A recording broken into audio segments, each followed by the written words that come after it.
28 días.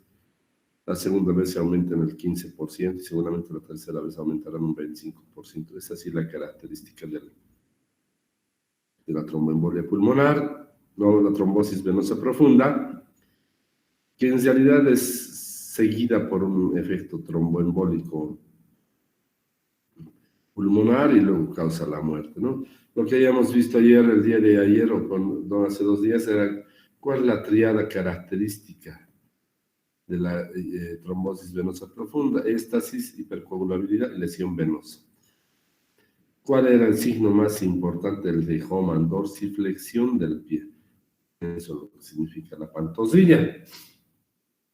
Eso es importante. Hay dolor, tumefacción, edema y las flegmasis alba dolens y cerule dolens, que es la alba dolens, la coloración blanquecina, y cerule dolens, que cambia de la afectación blanquecina a la afectación azulada. Bueno, ahí quedamos el día de ayer. Y ahora vamos a ver la siguiente diapositiva, ¿no?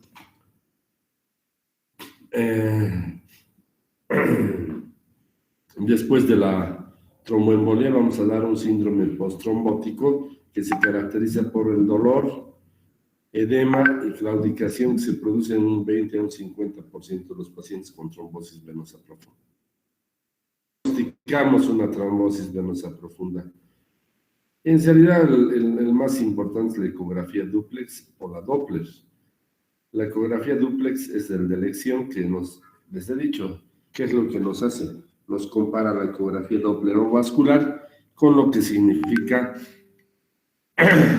la ecografía normal de partes blancas y la característica de los tejidos. Ahí finalmente vamos a ver que hay venografía, estismografía, determinación de fibroso, ecografía dúplex y resonancia magnética. Eso es lo importante y lo principal que podemos tener. Es importante saber que puede prevenirse una trombosis venosa profunda. Puede prevenirse.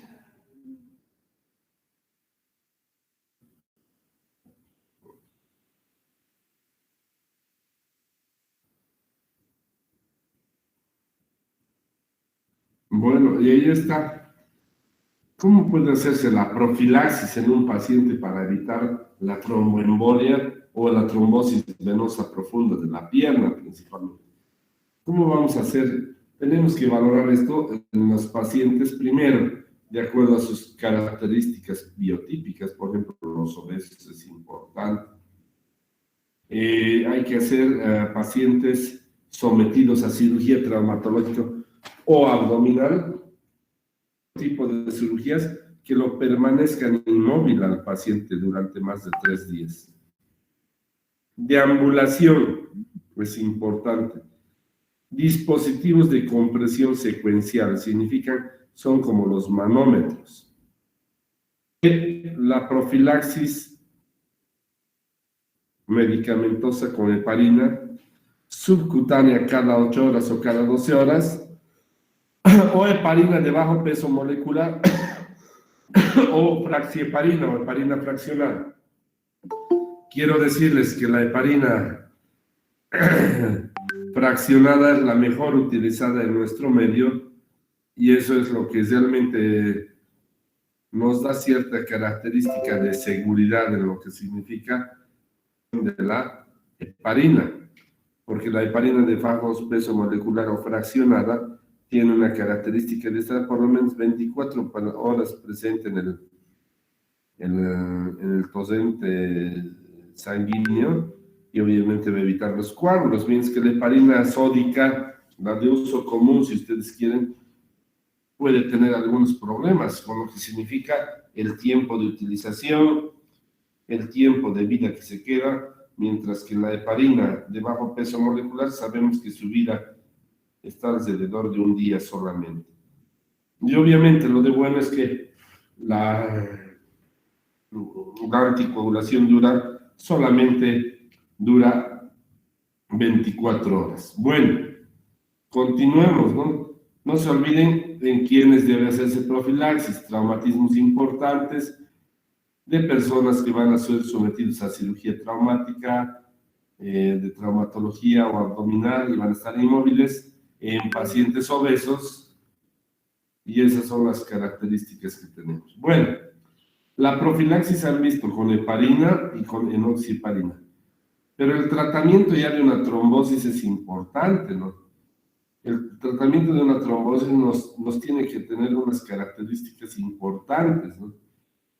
Tener un TPTA entre 60 y 80 segundos, un INR en 2.5 a 3, E de 2.5, o un TP, perdón, que vaya de 20 a 25 segundos aproximadamente, de 20 a 30. Bueno, ¿cuánto tiempo se puede tratar, no? De una tromboembolia. El tratamiento mínimo es de 3 meses. Algunos siguen con tratamientos más de 3 meses hasta medio año, como en algunos libros sugieren. ¿Cómo podemos hacer eso? Con trombólisis y reconstrucción endovascular. Bueno, ¿en qué consiste la trombólisis? Es en dar, pues, medicación que haga, que destroce los coágulos, ¿no? Eso es importante. Con eso terminaríamos la parte de tromboembolia pulmonar, trombosis venosa profunda de la extremidad inferior, y ahora vamos a ver de la extremidad superior. Como les decía la anterior vez, es poco frecuente la presencia de en lo que significa en la extremidad inferior mucho más, y miren, en la extremidad superior tan poco frecuente, esto les hablaba el otro día. ¿Y por qué se caracteriza? Es por tener antecedentes de utilización de catéteres, marcapasos o en algunas afecciones tumorales. Eso es lo que puede suceder en la extremidad superior. La clínica es similar: tumefacción, molestias, eritema, cordón palpable, y el diagnóstico se hace también con una ecografía dúplex principalmente, aunque también puede hacerse con una ecografía Doppler a color. El tratamiento, igual que el otro, es el tratamiento con la utilización de anticoagulantes. ¿Qué anticoagulantes tenemos importantes? Ya les he dicho.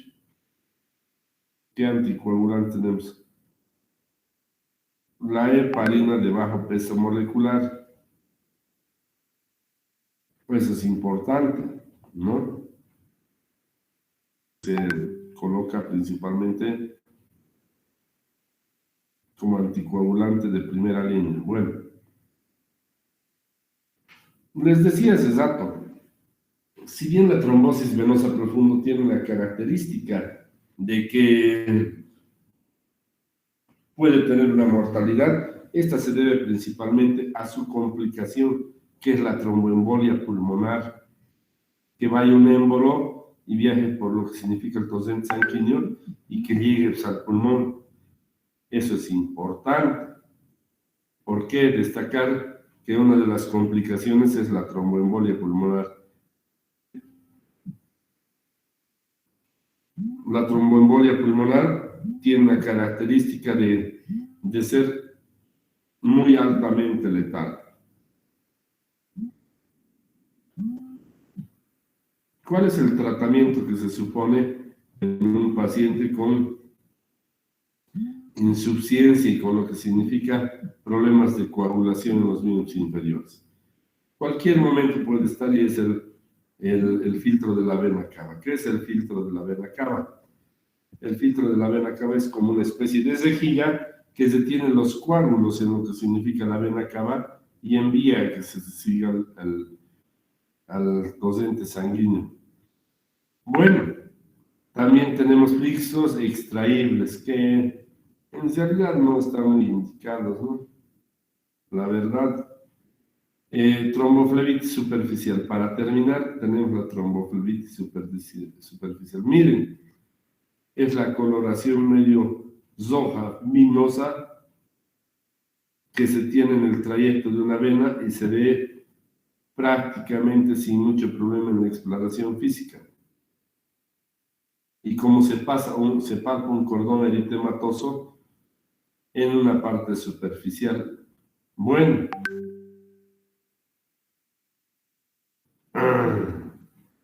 ¿cuándo vamos a ver y cómo vamos a diagnosticar? Aquí está como en el dibujo.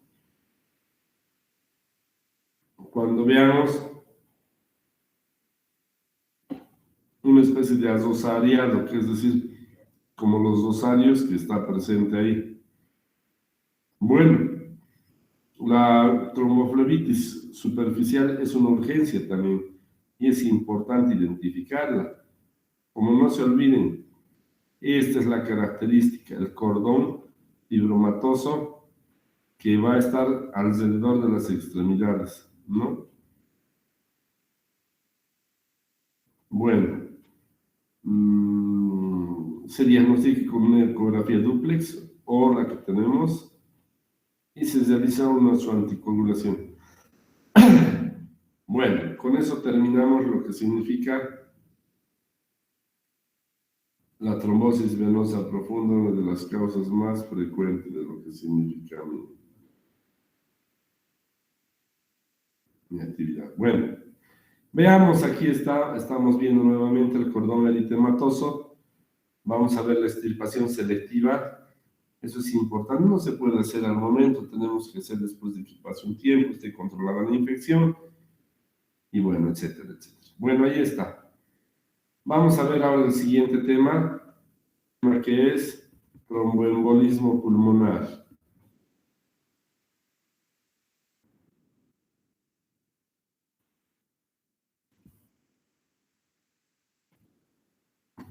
Bueno, vamos a ver el tromboembolismo pulmonar. Primero la etiología. Como les explico a mis estudiantes, siempre que ¿en qué consiste una tromboembolia pulmonar? Son formación de émbolos o de coágulos que van hacia el torrente circulatorio, principalmente en las venas, y va a producir cierto tipo de alteraciones. Como también vamos a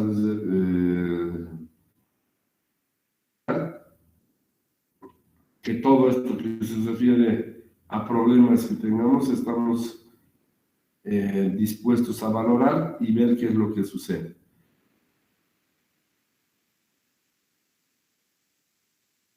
Dos,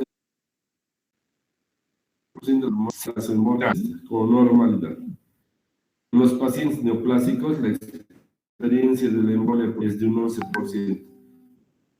Intestinal, el 3.5%. Bueno, eso es lo que nosotros tenemos ahorita en lo que estamos hablando de pacientes y con sus embolias pulmonares que pueden producir embolias pulmonares con mucha mortalidad. Bueno, es importante ver en los pacientes neoplásicos la embolia pulmonar porque puede haber una tendencia de lo que signifique la transferencia, ¿no? Hacia el sistema pulmonar. Bueno, veamos.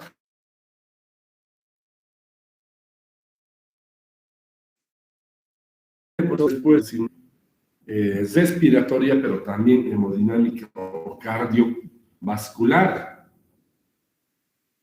Lo primero que sucede, las consecuencias respiratorias son de tejido muerto alveolar, broncoconstricción, taquipnea e hipoxemia. Es importante destacar que significa la parte de dotación e institucionalización. Vamos a ver de lo que significa el surfactante. Eso es importante. Ya se ha institucionalizado, ya se ha visto que la hipoxemia puede darse por una pérdida del surfactante. Un análisis, no sé si se acuerdan, bueno, no debe llevar en pediatría, creo que se lleva en el último año, pero es importante ver el déficit de surfactante en los recién nacidos, ¿no? No se han nacido nada. Y hay que ver y recalcar que algo importante es el surfactante para lo que significa el problema pulmonar. Lo mismo quizás puede estar suscitándose en lo que significa ahora la parte COVID. Pero bueno, vamos a ver que los efectos respiratorios son 4. Aumento del espacio muerto, repetimos, broncoconstricción, taquipnea y la hipoxemia. La hipoxemia es fundamental por, sobre todo, lo que significa la parte de poca vascularización, pero sin embargo también es importante la utilización de surfactante. El surfactante es lo que permite pues, que nuestro pulmón pueda ventilar con tranquilidad. Un segundo, por favor.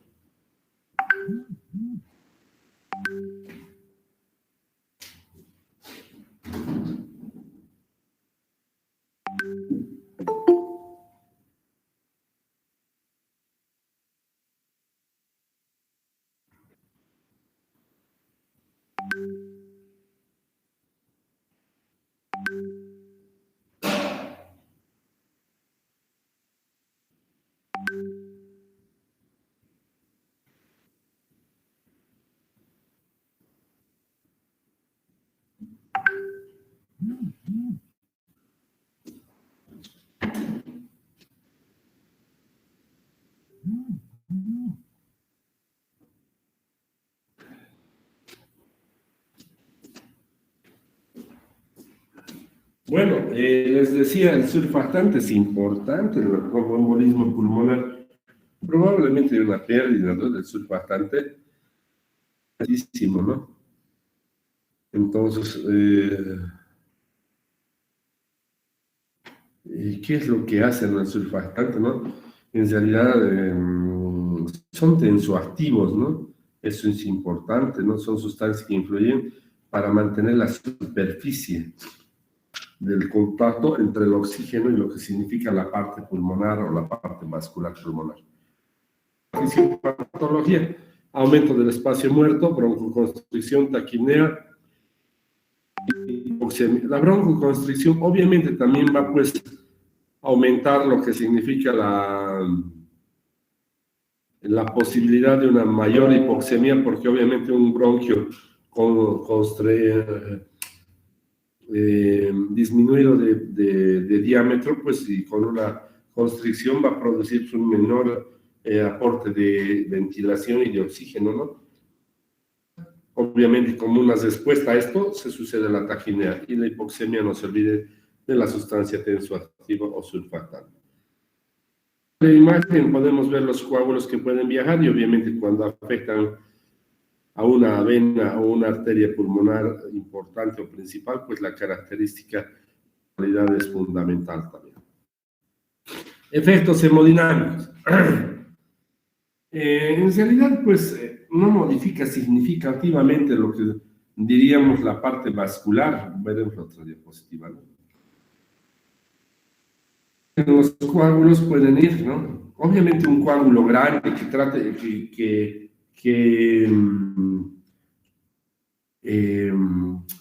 tape una arteria principal de la pulmonar, afectando más del tercio, del 50%, va a tener un efecto hemodinámico importante.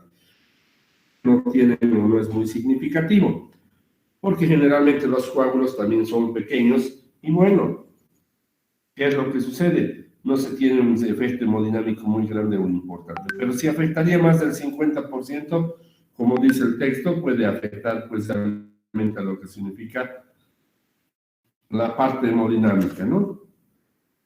Con un incremento en la resistencia y aumento de la presión. Es importante. El coágulo, ¿qué secreta?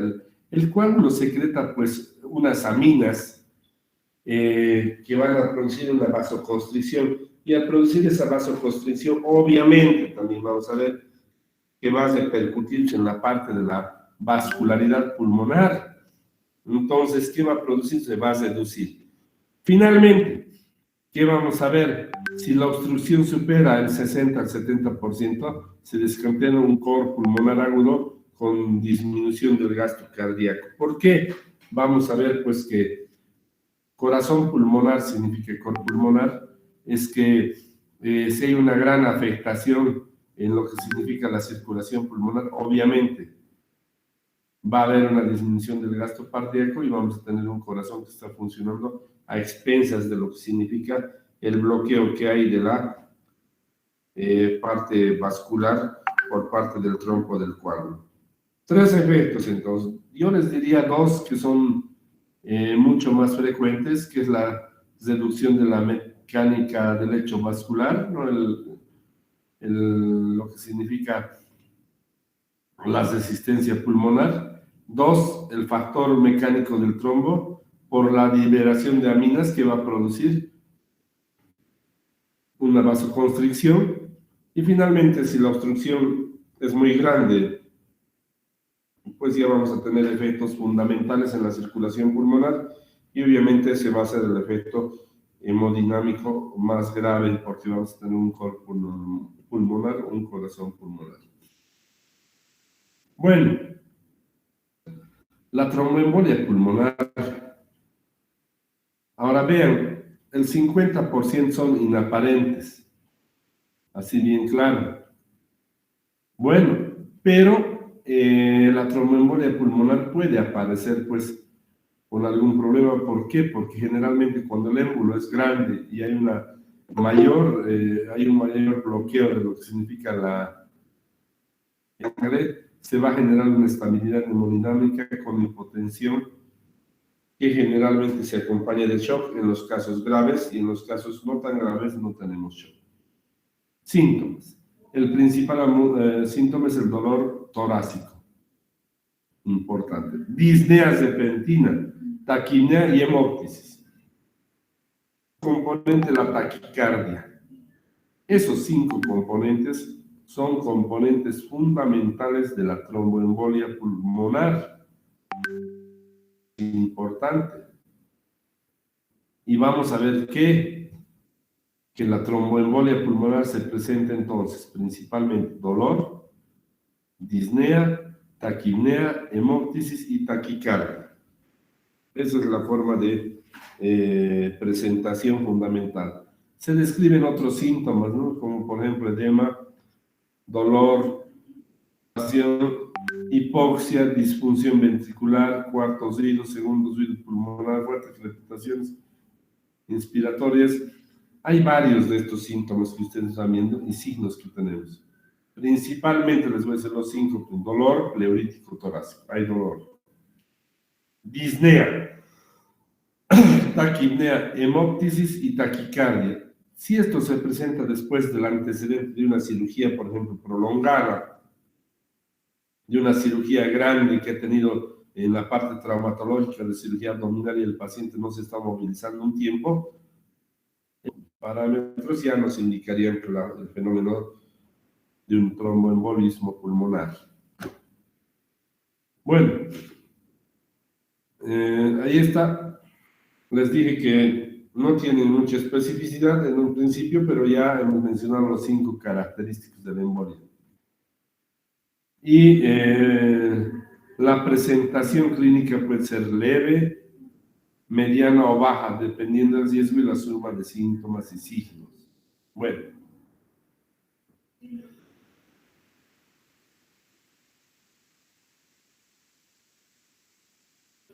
Una característica importante como por ejemplo la disnea que nos ya denota una falta de lo que significa la actividad hematóxica, el dolor, taquipnea y crepitaciones.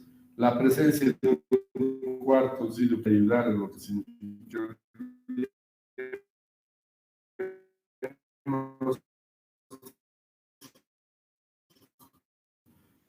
frecuente.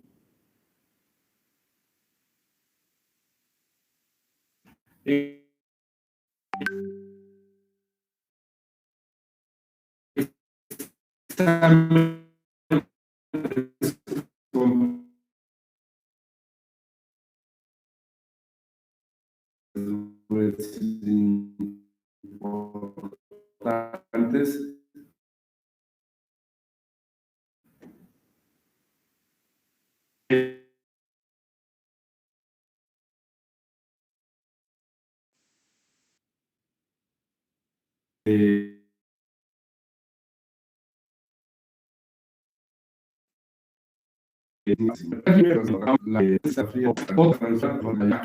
es muy importante la ecografía dúplex como prueba indirecta, pero principalmente en la parte laboratorial el dímero D.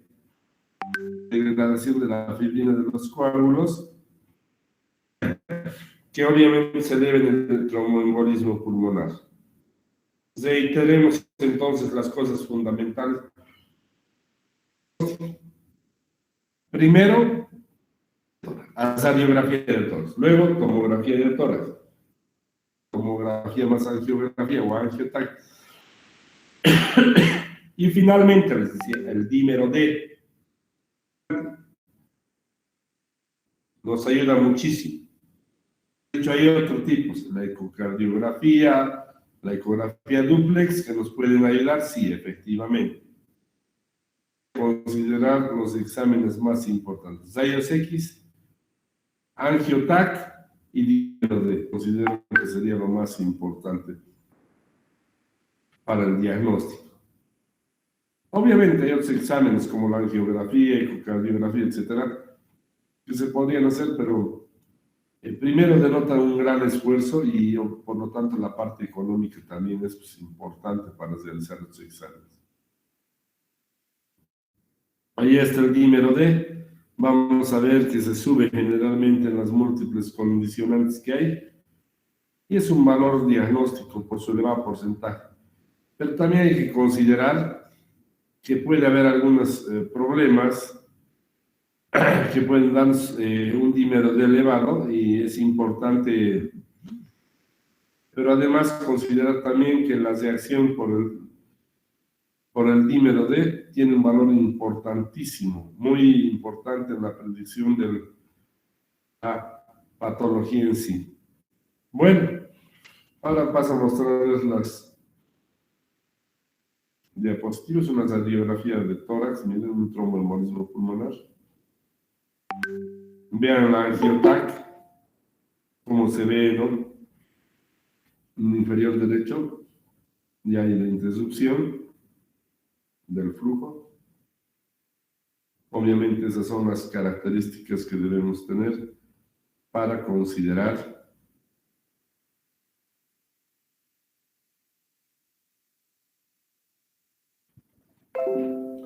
sigamos, es importante desde la radiografía simple hasta los estudios más avanzados y viendo siempre la posibilidad de hacer otro tipo de estudios que sé que aunque sean muy caros, también pueden realizarse para certificar el diagnóstico de un tromboembolia.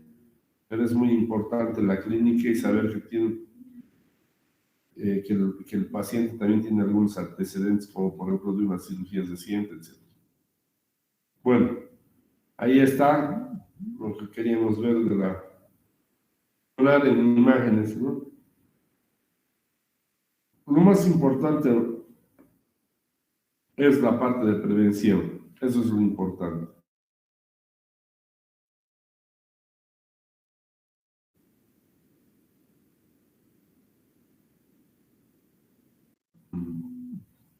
Embolia tiene sus características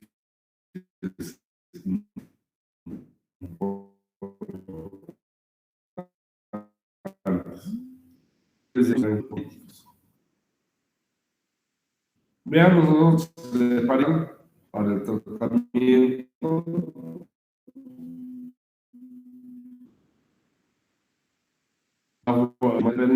La heparina la podemos comenzar a administrar lo más rápido que se pueda.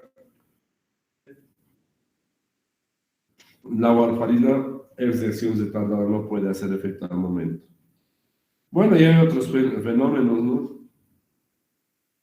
Que pueden producir alteraciones en lo que significa nuestra parte que es cardiopulmonar.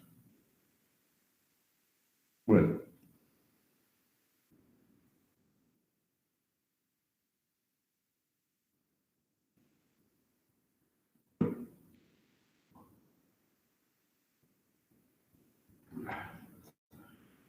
Mencionar que hay que hacer la profilaxis. Definitivamente sí es importante. Consideraciones con la parte quirúrgica, como por ejemplo qué tipo de cirugía se realiza. Si el paciente se puede movilizar tempranamente, ¿qué significa? que generalmente a los sedentarios o a los que están mucho tiempo sentados puede dar. Edad mayor a 40 años y obesidad.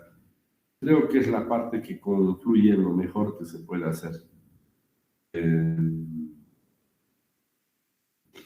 Propositiva y sobre todo en la parte de mejorar lo que significa las condiciones del espacio que tenemos y además, obviamente, realizar lo que significa el estudio de lo que es la tromboembolia pulmonar y la trombosis venosa profunda.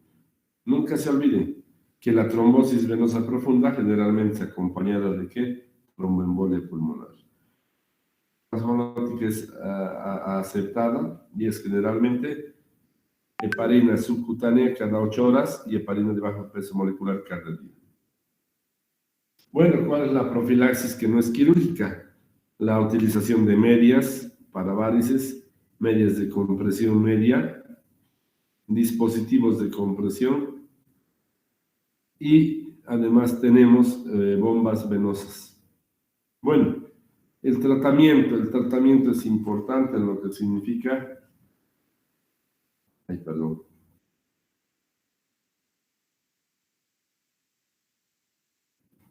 Un segundito, por favor.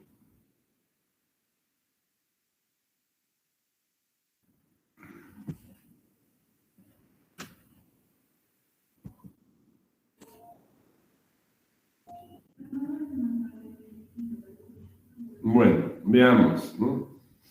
Vamos a quedar en esta nos quedó.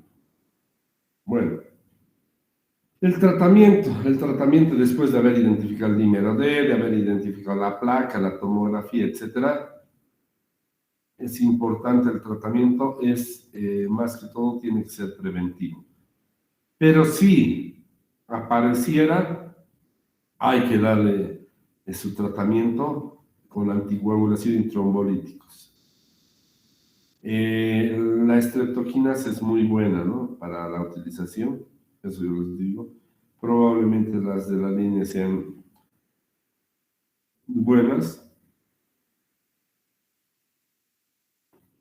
pero la heparina es fundamental, lo que significa la anticoagulación, porque si no se hace, pues nuestra perspectiva de mejorar es bastante pequeña. Bueno, sigamos. Intensidad de la profilaxis.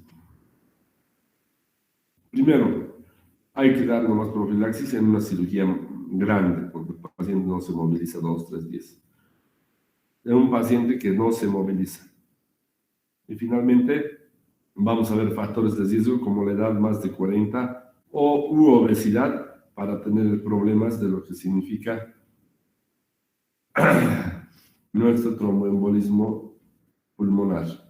Veamos el tratamiento. La heparina es importante. Después de darle heparina, lo primero que se hace generalmente es dar warfarina, porque no vamos a estar pinchando pues, al paciente cada rato lo que significa su abdomen o lo que significa las venas, no es importante. Hay que hablar de la warfarina, tiene acciones de tardada, es decir, puede durar o empezar a durar después de 2, 3, 4 días, 5 días, no tenemos una buena vista de lo que significa la utilización. Que ver, hay la heparina normal, la heparina de bajo peso molecular, que es la que prefiero yo utilizar, que en realidad nos ayuda muchísimo, pero hay un detalle, no se puede estar pichando pues, 2, 3, 4, 5 meses pues, el abdomen para poner solamente warfarina, o heparina. En cambio, mientras que actúa rápidamente la heparina, la warfarina es de acciones de tardada. Entonces, ¿qué quiere decir? Que nosotros debemos ver que la heparina actúa en forma más aguda y mientras que la warfarina no actúa de la misma manera y tiene una acción más retrasada. Algo que quería hablar son de los trombolíticos, los verdaderos, la estreptoquinasa, la urosinasa. Esos son importantes para lo que significa el tratamiento trombolítico. Bueno,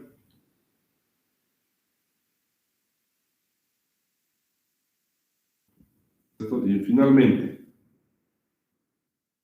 es importante el tratamiento de lesión, que es la anticoagulación, si es que no estuviese indicada. Vamos a ver que siempre igual hay que tratar de mantener lo que significa el TP, TPTA dentro de parámetros normales, el TP de aproximadamente 20 segundos, tiene de hasta 25. Eso es importante y el tratamiento tiene que ser nomás pues, prolongadito. Los libros sugieren por lo menos 6 meses de tratamiento. Bueno, el tratamiento que vamos a ver ahora, que más es intervencionismo, por ejemplo, embolectomía, técnica de otros abordajes, implementación de la vena cava y finalmente el uso de nuevos anticoagulantes. Esto es importante. Por la tecnología se van aumentando y mejorando tantos fármacos y empresas que nos da características importantes, como el Fondaparinux, que es un inhibidor directo del factor 10A, y por lo tanto es un anticoagulante bastante potente. Hemos tenido alguna controversia con esto. Quizás lo más antiguo es tratar de heparina o warfarina. Luego la heparina de bajo peso molecular es importante. Y miren, hay otros fármacos como este que también pueden ser utilizados. Bueno, hasta ahí tenemos lo que es la tromboembolia pulmonar. No se olviden, el diagnóstico es importante con las pruebas complementarias. El dímero D es importante, la angiotaca es importante, la radiografía, la tomografía son cosas fundamentales. Pero no hay que olvidarse tampoco de la clínica. Bueno, con eso terminamos tromboembolismo pulmonar, que es en realidad es el penúltimo tema que debemos hablar. Vamos a hablar del último, en realidad, y con esto terminaríamos la parte de lo que significa el de venas y lo que significa, tórax y problemas venosos en el organismo. El sistema linfático. Esta clase estaba destinada para el viernes, pero creo yo que como estamos con tiempo y estamos 8:15, podemos terminar tranquilamente como cualquier otra clase. El sistema linfático es importante conocer su característica de funcionamiento y anatómica.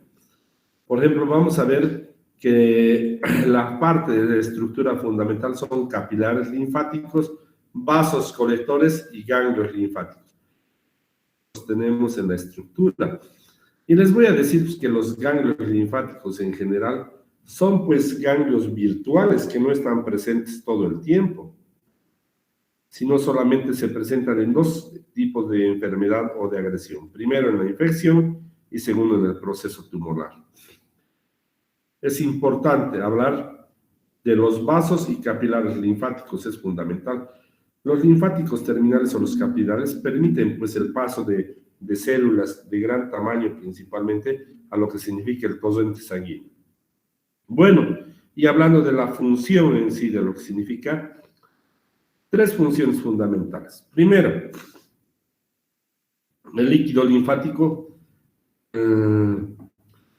drena el líquido tisular y macromoléculas, y estas van a ir a filtrarse hacia los capilares sanguíneos, por lo tanto, pueden volver a la circulación a través del sistema linfático, una vez captadas por el sistema linfático y luego devueltas a lo que significa la circulación venosa. Dos, las bacterias llegan al espacio, son presentadas y llevadas a los ganglios, y los ganglios, lo que les decía, son pues estructuras, y cuando hay bacterias en un proceso infeccioso, se detienen pues ahí, y ahí se hacen los abscesos o los problemas que son bastante frecuentes para encontrar.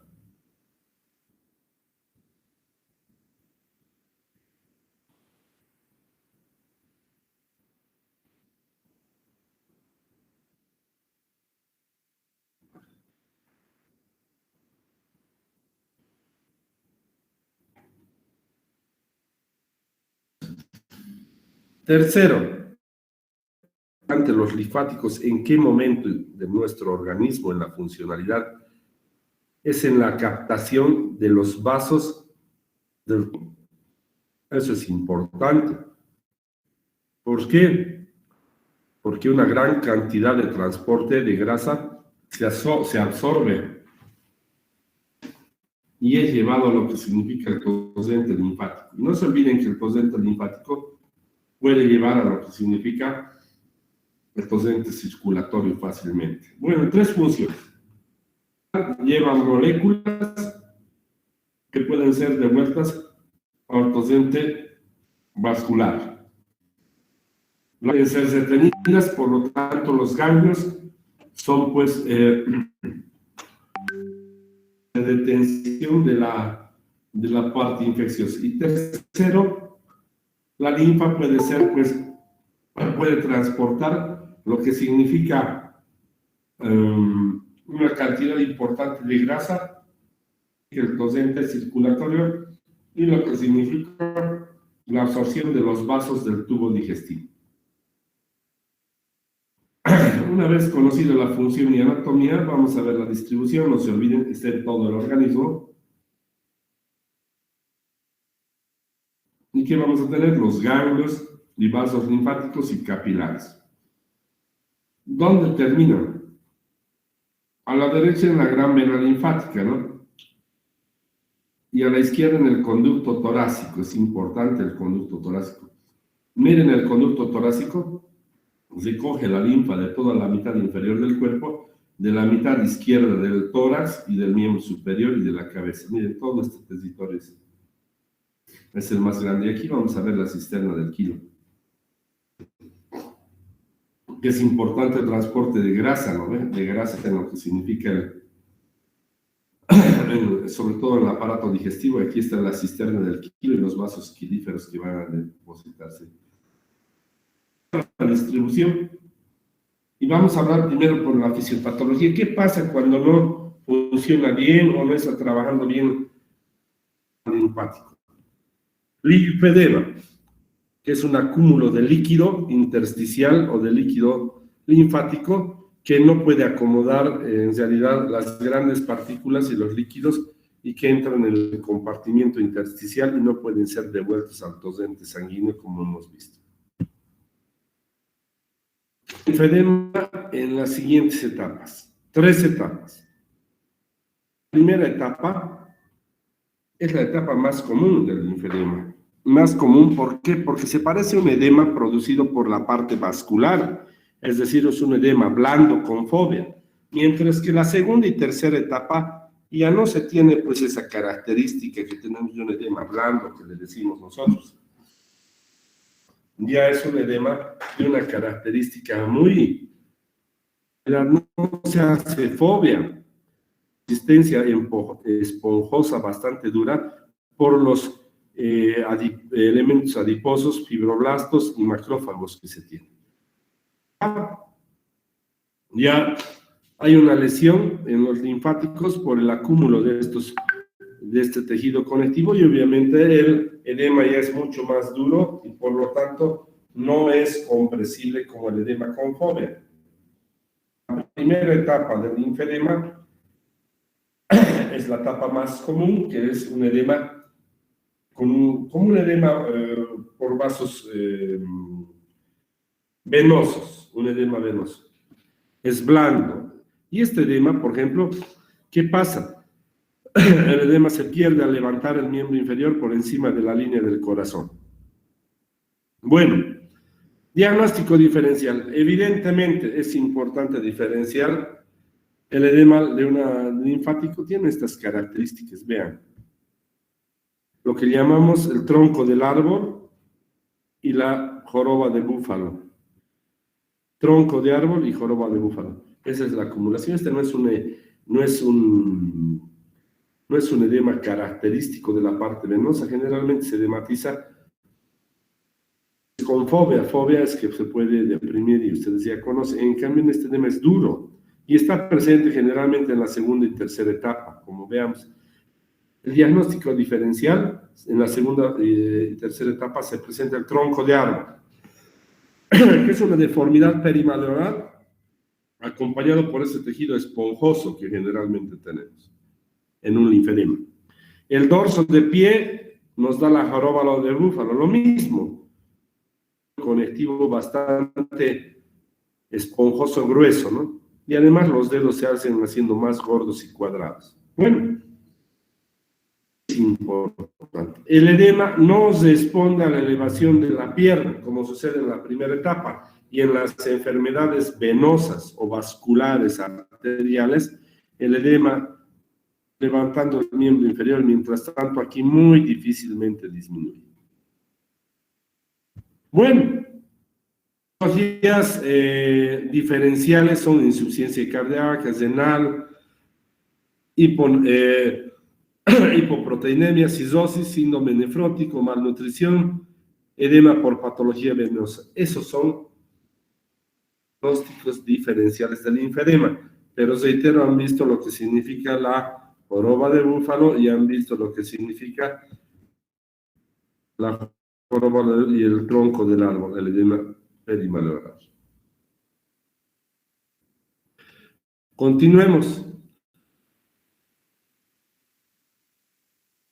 Es una acumulación excesiva de grasa subcutánea, generalmente en las mujeres obesas. Y aquí vemos la obesidad ginecoide, es importante, ¿no? Alrededor de lo que significa la cadera y los muslos en sus raíz. Eso es importante ver.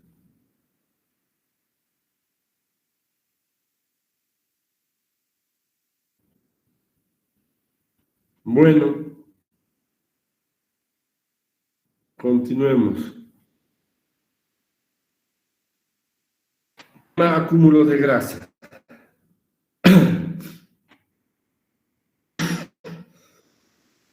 Perdón, un segundito.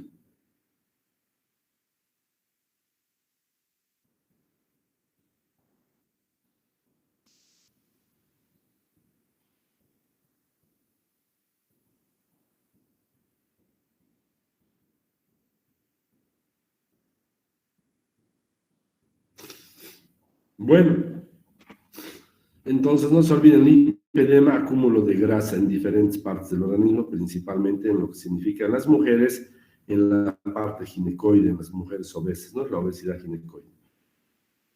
¿Cómo clasificamos el linfedema? En realidad la clasificamos de la siguiente manera. Primario, no hay una etiología conocida, es muy poco frecuente. Y hay el congénito, el precoz y el tardío. El congénito, en realidad, es antes del primer año de vida y se produce en el 10% de los pacientes. De Milroy. El precoz está entre el primer año y los 35 años de vida, que es la enfermedad de May. En el 80% de los pacientes, este es el más frecuente de presentación. El tardío está después de 35 años en el 10% de los pacientes. Estadística que tenemos nosotros en el primario. El primario prácticamente no se sabe por qué. Por último, vamos a ver el edema secundario. El secundario es aparasitosis, trauma, tumorales, etc. Eso es lo que sucede, ¿no?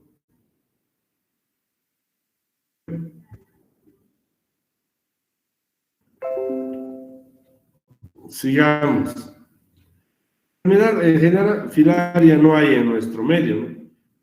Puede ser por cirugía, un problema iatrogénico, por radioterapia, por tumores, traumatismo o procesos infecciosos puede producirse un linfedema. El traumático es más importante y el tumoral como secundario,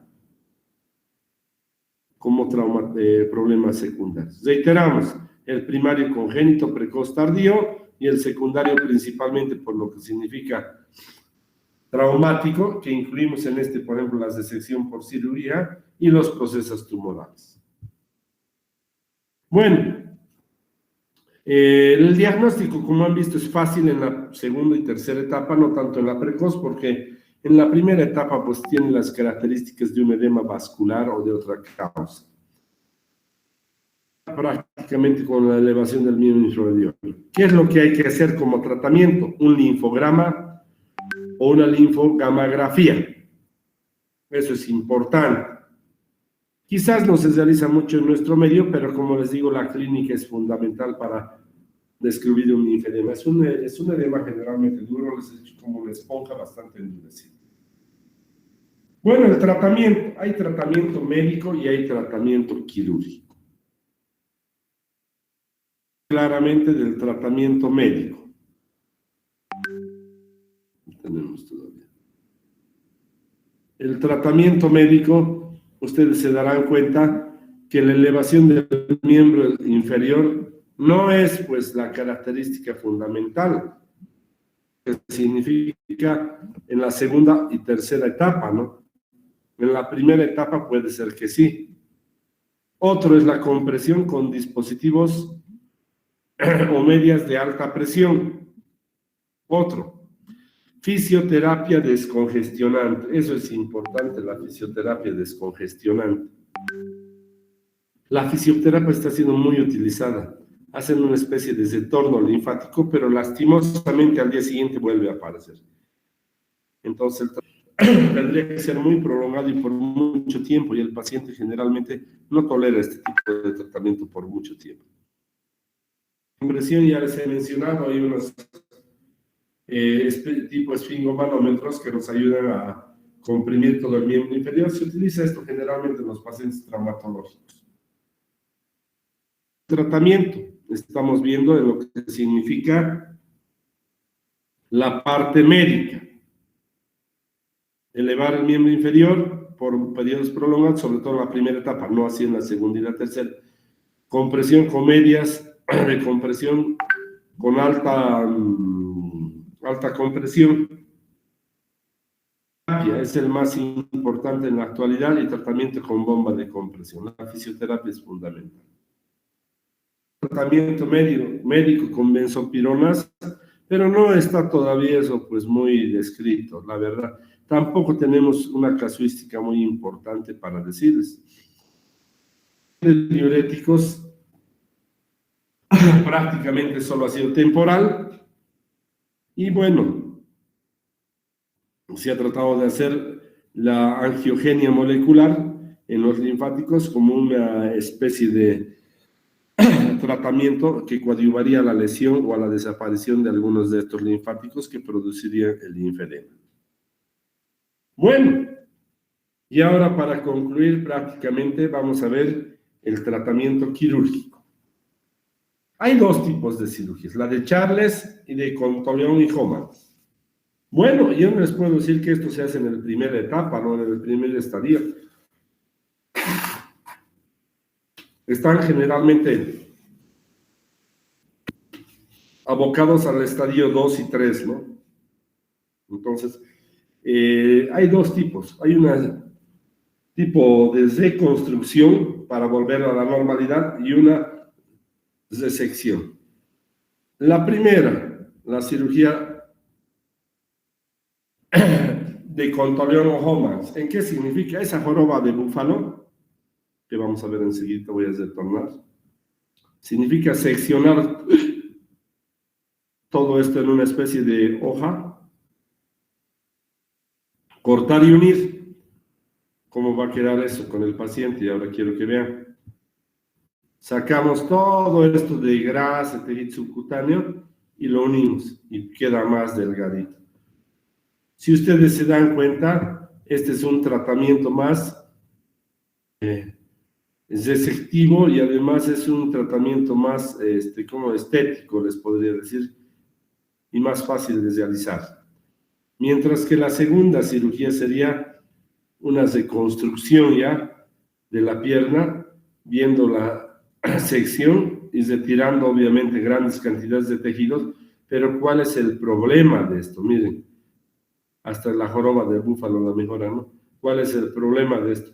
La devascularización. Por lo tanto, tiene una gran tendencia a tener necrosis.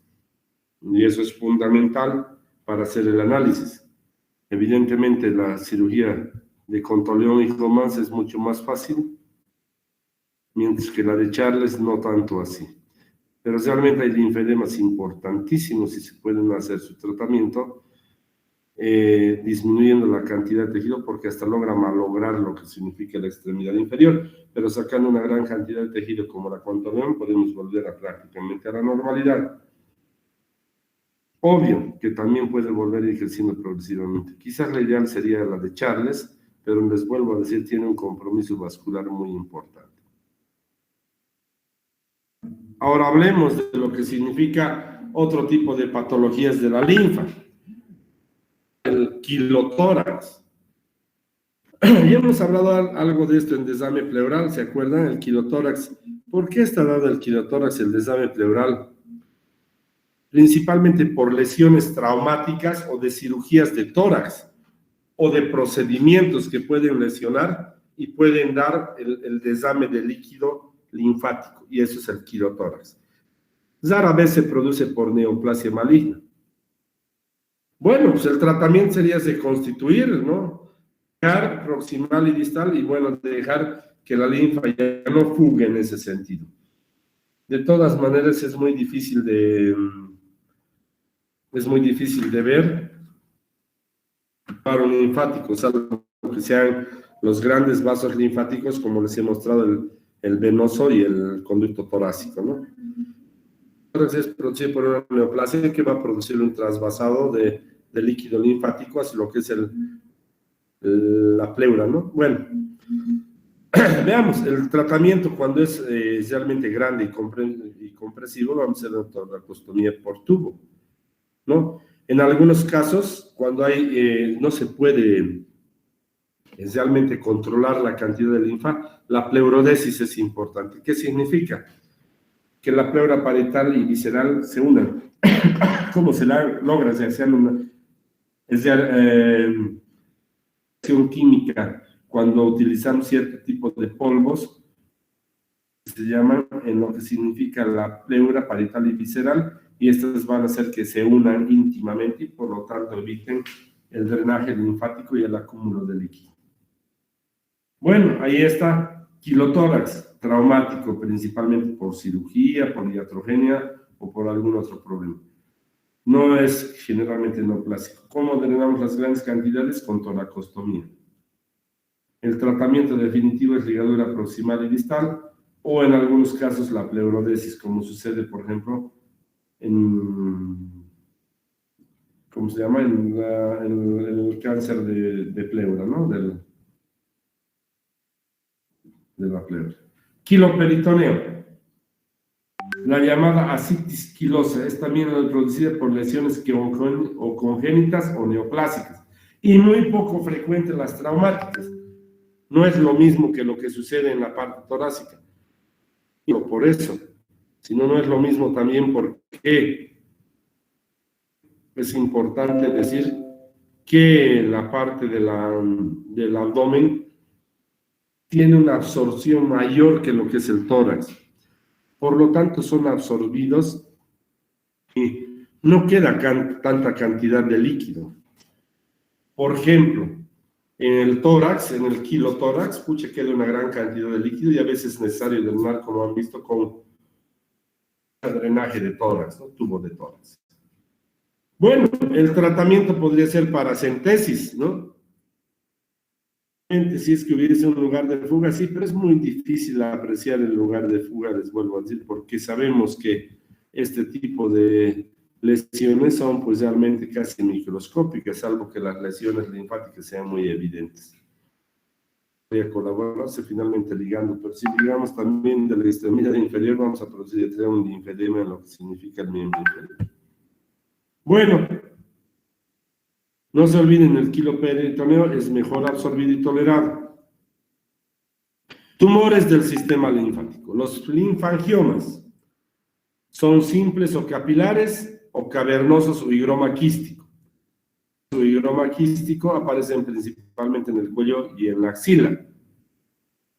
Benignos no traducen nomás pues un problema que pueda ser subsecuente a una extirpación quirúrgica. Generalmente el tratamiento es la disección y ahí queda en los benignos. más simple o en el cavernoso o quístico que se aparece principalmente en el cuello y la axila. Para concluir, vamos a ver los tumores malignos. El linfangiosarcoma es importante, muy agresivo. Generalmente el diagnóstico ya no es adecuado y temprano y por lo tanto ya ha invadido otras zonas o regiones del organismo. Por lo tanto, el linfangiosarcoma es un diagnóstico malo. En la literatura menciona que puede ser tratado con quimioterapia, radioterapia, una resección quirúrgica, pero como cualquier tumor maligno tiene sus características que tienen una agresividad muy grande y por lo tanto un pronóstico malo. Bueno, distinguidos alumnos, creo que con esto hemos terminado lo que significa ya el temario. He querido citarles el día de hoy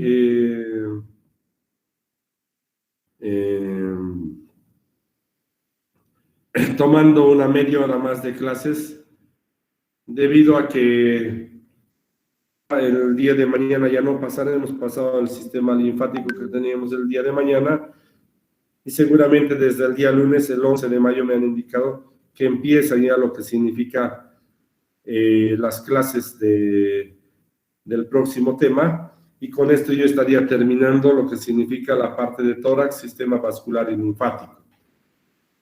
Quiero decirles que todo está basado en la bibliografía del Savingstone, eso es importante reiterarles, en la bibliografía del Savingstone. Cualquier reclamo y demás nos vamos a basar en lo que significa el Savingstone. Les pido que esto ha sido unas presentaciones, hablan de lo básico y lo necesario, y obviamente debemos complementar con cierto tipo de información, ya que vea de la parte de